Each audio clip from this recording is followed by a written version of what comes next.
Part 3, Case 1 hose reel drag. Following the completion of Part 2, Station 6, the candidate will be given a 2-minute rest period before proceeding on to Part 3. Once their helmet is removed, the weight vest will be unclipped. The candidate is required to lean forward. The weight vest will be removed over the top of their head. The chest buckle will be undone. The harness will be removed over the candidate's shoulders, and they will be required to step out of the harness. Once the harness has been removed, the candidate is then required to place the helmet back on. So the candidate is required to grasp the hose, and up to the first mark on the hose, a 2-metre mark, the candidate will place this over their shoulder and across their body in a sash fashion and proceed out to the 45-metre mark. The candidate is permitted to lean forward to be able to take the weight of the hose.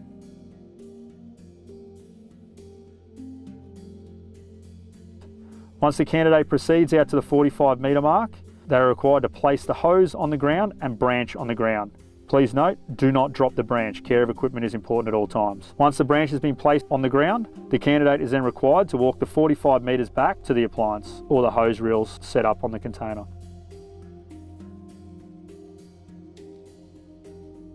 The candidate is permitted to go as fast as they want at this point in time, as long as they're not running.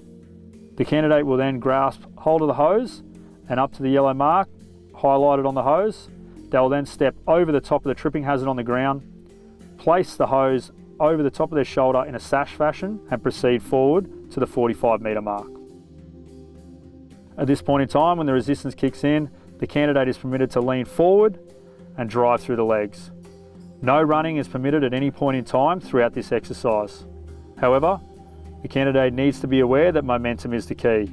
The candidate is not permitted to place one hand on the ground at any point in time. They must stand tall, take the weight of the hose, and drive it out.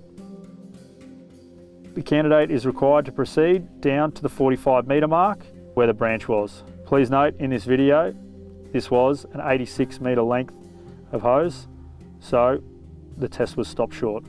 Once the hose is placed down at the 45-metre mark, the candidate will then grasp hold of the branch, place it over their shoulder in a sash fashion, and proceed forward to the 90-metre mark, extending out the hose.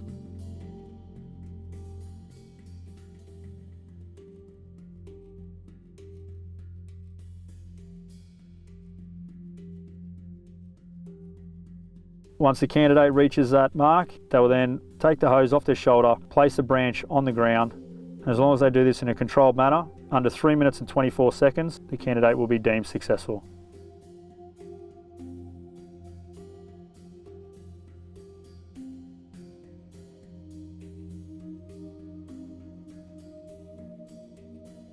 So the candidate is required to grasp the hose and up to the first mark on the hose, a 2-metre mark, place it over their shoulder and proceed forward. The candidate is not permitted to drag it by their side or hook it over their shoulder.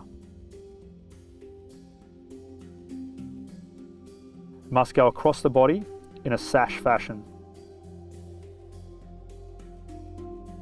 The candidate is not permitted to run at any point in time. If a candidate runs, they'll be told by an assessor they are running. You must stop and slow down immediately. If a candidate then runs again, they'll be failed immediately.